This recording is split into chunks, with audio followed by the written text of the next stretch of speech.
There's no mystery as to why I've wanted to be a firefighter for as long as I can remember. My father was a fireman. When I was a kid, I had all the fire-related toys. Besides the usual fire engines, ambulances, and ladder trucks, I had a burning village with burning cellophane on the windows. Over the years, I probably saved 100,000 people, mostly women and girls. I didn't want any other toys for Christmas or birthdays. The only exception was stuffed toys. I had 7 Dalmatians of various sizes. My closet has a whole collection of firefighting gear from size 3 and up. My name is Butch Davis. I didn't take the last name Butch until it passed to me when my father died. I was 12 at the time. He ran into a burning factory where dozens of people were trapped. After rescuing more than 10 workers, the ceiling collapsed on him and 3 others. We're told the end was swift and he didn't suffer much. I hope that was the case. One of the local fire stations is named in his honor. Losing my father gave me a variety of painful emotions, but one thing surprised me the most: anger. I was angry at the fire. I felt like the fire had intentionally challenged me to do something to take my father away. I had nightmares about a flaming figure laughing at me as I sprayed it with a huge fire hose. My spraying was always ineffective. Each time, I woke up with the firm intention of revenge. All through high school, I prepared for my future vocation by studying science, keeping myself in shape and spending time at the firehouse. My mother begged me to develop other interests, including girls. I gave in and dated a few girls. Nothing serious happened until I met Jennifer. We hit it off from the start, attractive, caring, and she loved me. She seemed to like my single-minded desire to serve the community, and later she certainly took advantage of my trim body. After spending most of the last 2 years of high school together, we decided to get married. She got a job as an accountant after doing well in her accounting courses in high school. I applied for a job as a firefighter. We had a garage apartment in my mother's house. I was accepted into the fire department and started training almost immediately. Jennifer was proud to see me in my first real firefighter costume. At first, when I started working regular shifts, Jennifer didn't complain. Going into our marriage, she knew I would be working odd shifts. We enjoyed each other no matter what time of day my schedule allowed me to be home. In a few years, with normal pay raises and promotions, we could afford to move into a small starter home. More importantly, Jennifer stopped taking the pill. 10 months later, we were blessed with the most beautiful baby girl in the world. We named her Virginia Louise in honor of her 2 grandmothers. There were now 2 loves in my life. Jennifer's views on our marriage began to change after our baby was born.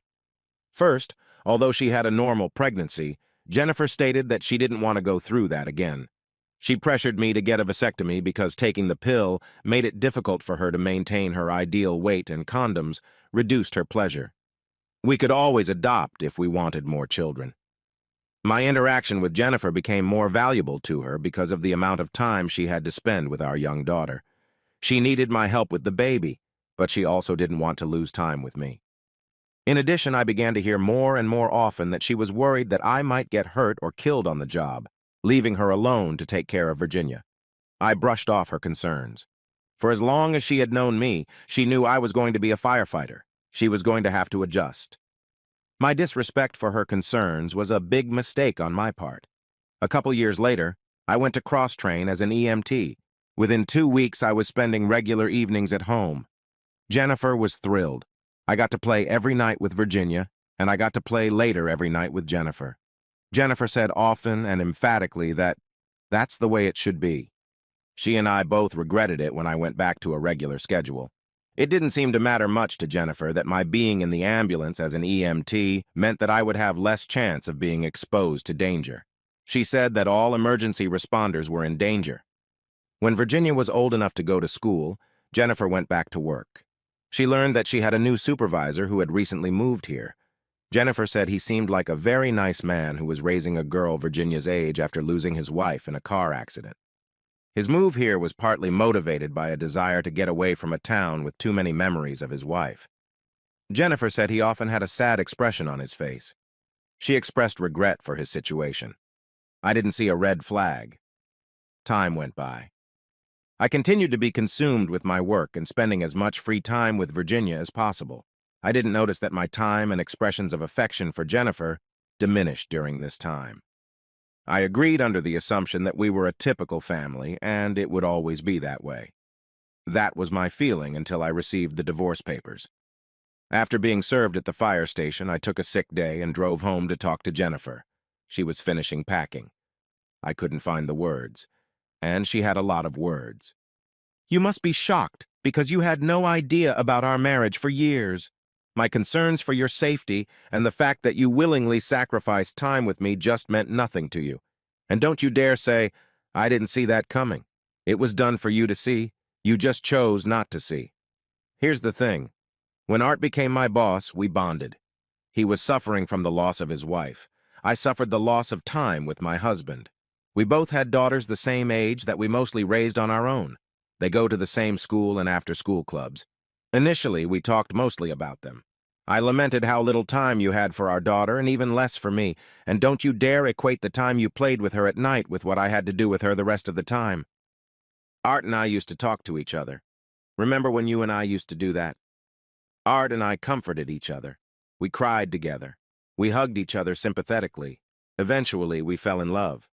Honestly, I was ready to take our love to a physical level much sooner than he was. He kept saying he couldn't stand to be the reason for the breakup of the marriage. I finally convinced him that I was going to divorce you whether he and I had sex or not. He gave in, and we've been close for a couple months now. It all boils down to this. He's the one I want now. I'm sorry for doing this to you, mostly because of Virginia. I know you love her, and she loves you. I will give you virtually unlimited access to her, regardless of the court's decision. The settlement agreement I proposed in the petition is fair. You get the house, I keep my car, you pay child support, I get no child support, and we split the assets 50-50. Virginia and I move in with Art and his daughter Chloe. The address is on the divorce petition. Regardless of what you think, Art is a good man. He and Virginia get along well. Virginia and his daughter already act like sisters. Although he was hesitant to support my divorce, he's glad things are finally coming to light. He hopes you and he can be civil to each other. There's a good chance of that. I was hoping you'd react better, but I think emotions are too raw right now. Once you take some time with this, I think you'll realize that in the long run it's better for all of us, including Virginia. And how exactly is it better for her? She'll still have you as her father, and she'll still have a father figure who is truly present for the important events in her life. Damn it, Butch. She deserves more than you're able to give her. Don't you see that? I guess not.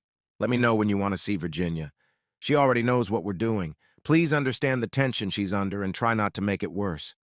Jennifer headed for the door. You pull a divorce petition out of your ass and tell me not to stress her out. Of all things. Goodbye, Butch. Jennifer's gone. I called a divorce lawyer and asked how I could burn the bitch down. I was told that what she was offering was probably the best I could hope for. I could pay him to delay the divorce, but the final terms were unlikely to get any better. Only the wallets of the two lawyers would benefit. I signed the damn papers. Our marriage broke up with a sob, not a bang. I developed a relationship with bourbon until my boss told me it was either the booze or my job, not both. I gave up drinking. What I didn't quit was hurting or plotting revenge. I just couldn't think of any way to get revenge without directly or indirectly hurting my daughter.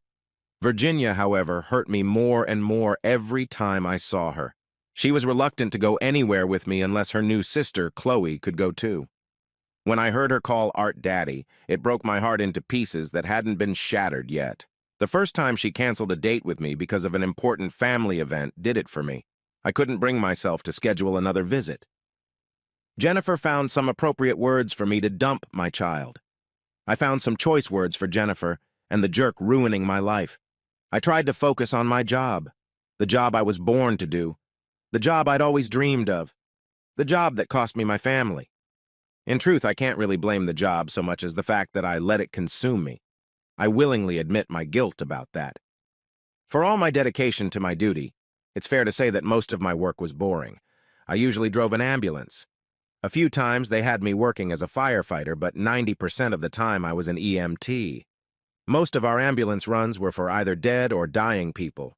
Too many runs were only because the person was so large or physically disabled that they had no other means of medical transportation. Sometimes we had to perform CPR on a person who would have died sooner without us. Usually they died within the next few days. Then there were the dehydrated people who were administered saline.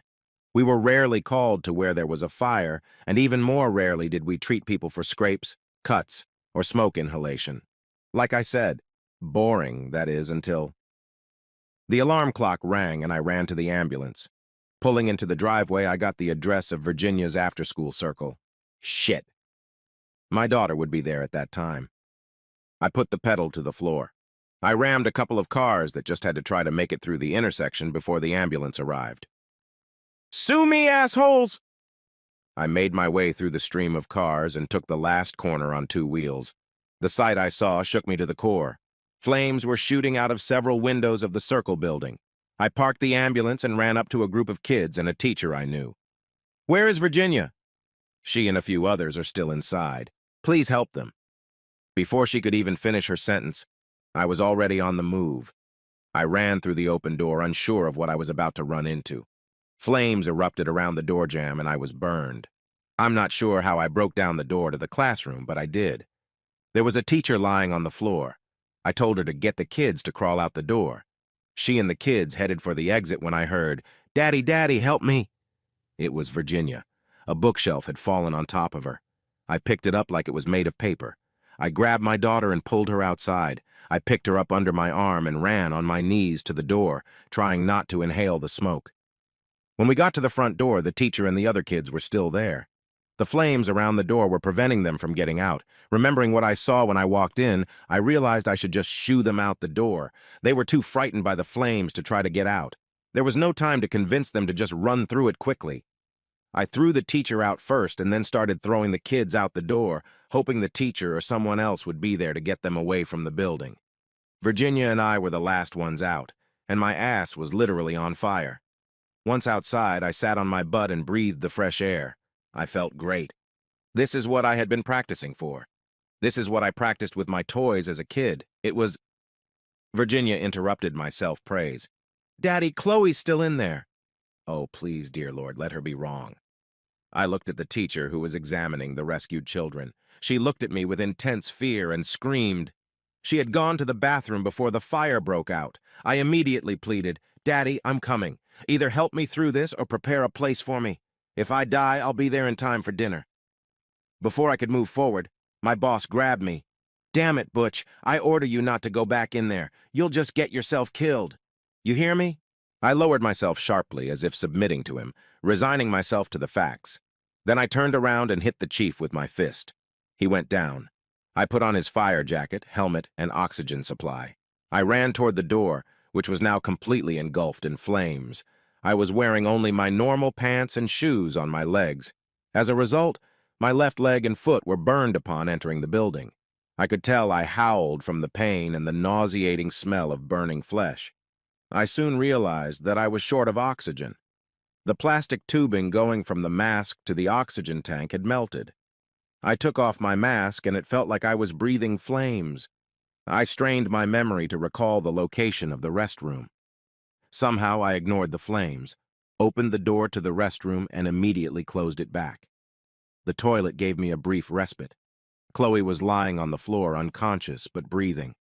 I grabbed one of the towels from the toilet and threw it into the sink, trying to get as many wet as possible.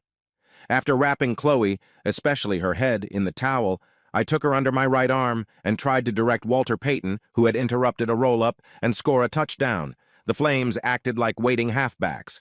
Holding the falling hot debris with my left hand, I yelled, "Fuck you, fire! This belongs to me!" Somehow, and I really don't know how, I managed to get out before I passed out. I had a dream. My face was a lump of fat sizzling in a pan and I couldn't get it off.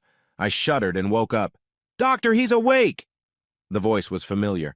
I opened my eyes. It was my ex-wife, Jennifer. The medical staff came running. A nurse asked, "Mr. Davis, can you hear me?" I gestured for the nurse to come closer. I whispered as loud as I could, "Get that bitch out of here or I'll sue you for $1 million. It wasn't what the nurse expected to hear, but a crying Jennifer was led out. I gave orders that I didn't want to see anyone but my fire department. I wanted to see Virginia, but I didn't want her to see me. Not in the shape I was in at the time. I was surprisingly happy for two main reasons. They told me Chloe was alive, and I had morphine shots. Over the next few months, I went through multiple surgeries and skin grafts. My left leg was amputated, and my left arm and the left side of my face were badly burned. I could get a job at The Walking Dead, and I wouldn't have to wear makeup. The only visitors were firemen who told me how much better I looked now. Smart guys. I loved them all. The city insurance company paid all my medical and rehab bills. I've been given awards for bravery, but the best award I got was from Virginia and Chloe. They awarded me Dad of the Year. I plan to keep the certificate they created and colored for the rest of my life. For the rest of my life. What the hell was going to happen now? I couldn't be a firefighter anymore. Too many injuries due to an amputated left leg and an incomplete left arm. I was given a part-time job with the EOC as a dispatcher to help supplement my disability payments. This made me happy. I was able to keep Jennifer and Art away from me. I rejected all verbal and written attempts to contact me. To hell with them, their thanks and apologies. I didn't do it for them. However, they did manage to indirectly convey some surprising information to me. One of the firemen who arrived informed me, "Dude, you're not going to believe this. The bastard who stole your wife and whose daughter you saved just joined the fire department. You could have told me that the entire media has become Trump supporters, and I would have believed it sooner than what I just heard. I should have asked for more information. Yes, he says there is no way he could repay you for saving his daughter, but he could repay the department and the community for the loss of a firefighter. He says he knows he can never be as good a firefighter as you, but he'll try his best. Don't worry, Butch. We told him a lot of shit about what he did to you. He can't. No. Leave him alone. In fact, I want you to help him. Dude, did you give yourself too much morphine? He stole your wife and daughter." I smiled and said, "Think about it. My wife left me for him in part because I was a firefighter and he wasn't. That's right. I can't think of a better revenge on her. She can't help but be a hypocrite. I like that. I'm also getting revenge on Art. He should live the rest of his life knowing that the man he stole his wife from saved his precious daughter. I think I am the luckiest cripple on earth." I smiled so hard that the burned part of my face hurt. I injected more morphine rather than stop grinning. Now that my spirits were up, I decided I was ready to meet people, or rather let them see me. First, I asked to see Art, which hopefully pissed my ex off a lot. I was getting better. Art came in, crying like a baby. "Butch, I owe you so much. I'll do anything I can for you. Just ask me. You refused to let me help pay your bills. I didn't know what to do. I just had to do something. My guilt for falling in love with your wife and also my gratitude for you saving my Chloe both were in my thoughts constantly, day and night. That's when I got the idea to become a fireman. If I can't repay you, I can at least give something back to the community for their loss." He seemed completely sincere as he continued to cry. Then he pulled himself together. "Please let me bring Chloe in. She's dying to thank you." I agreed. Chloe appeared in the doorway, but she wouldn't have moved without Virginia. They both ran over to my bed and were delighted to see their Best Dad certificate proudly displayed. After they looked at me, Chloe said, "You look intimidating." Virginia agreed. I laughed while Art rebuked them. I said, "You're absolutely right, girls. You see, I was once a beautiful prince, and then one day a wicked old witch named Jennifer kissed me and turned me into an ogre." Virginia said, "Daddy, that's silly. We had a wonderful visit." I swear Virginia grew up during the time I was in the hospital. That's when I realized I didn't want to miss anything more of my daughter's upbringing.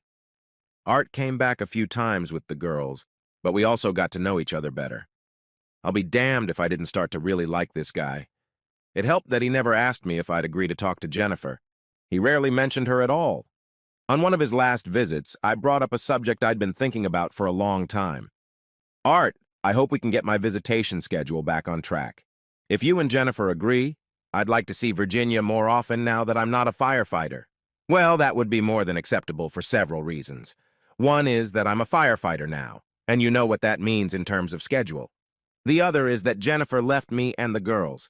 She said she's filing for divorce. Butch, I think she fooled us both. She may have fooled herself. She thought our work schedules were hurting our marriages and time with the girls. I've now come to the conclusion that she was just nagging because all the attention wasn't on her. When she couldn't convince me not to become a firefighter, she just got up and left. I know I need help with Virginia and Chloe. Your mother and Jennifer's mother are helping out temporarily.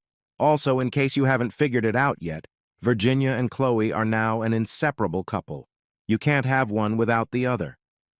How could she just leave Virginia? And she must have gotten a little close to Chloe, too. I think Jennifer got jealous of Chloe. Virginia wanted to spend time with Chloe, not her mother. Jennifer seemed to be on her own, even when the four of us lived in the same house.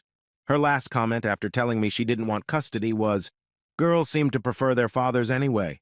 Well, they can have you both." Damn, Art, you're right. She was even more spoiled than I thought. Art cried again. Art, Virginia and I will do everything we can to help you and Chloe. Epilogue. As I write this story, Virginia and Chloe are about to graduate from high school and go to college. I have moved in with Art and the girls after rehab. The guys in the fire department chipped in and bought me a specially equipped minivan. Art was the biggest contributor. He's a really good man and has become a great firefighter. With my help, of course. We gave up parenting and domestic duties. As you can imagine, given my limitations, it takes me longer to do my share of the work. Fortunately, we have found a couple of ladies who can handle the challenges our girls' only daughters have faced. They also fulfill the sexual needs that Art and I had. I am in the process of moving back into my old house that I have been renting out. Art and I will probably have new roommates once the girls go to college. I imagine we'll be seeing each other a lot. Unfortunately, I try to fit everything I can into as little time as possible. The aftermath of the fire included burns to my esophagus and lungs from fire and smoke inhalation. I was given 6 months or so to live. I haven't told anyone. I don't want anyone to know until I can't hide it anymore. Jennifer's mom still sees Virginia and Chloe often. She keeps us informed about Jennifer. The last thing she said was that Jennifer had another child, but she divorced his father. It seems he cheated on her. I was trying to be sympathetic. Well, maybe not so much. From my perspective, my mug rescue had allowed me to get my revenge on Jennifer and Art for over a decade. I'll have to settle for that. The damn fire managed to ruin my revenge on him. Well, 2 out of 3 ain't bad. Sorry, Dad. I'll talk to you soon.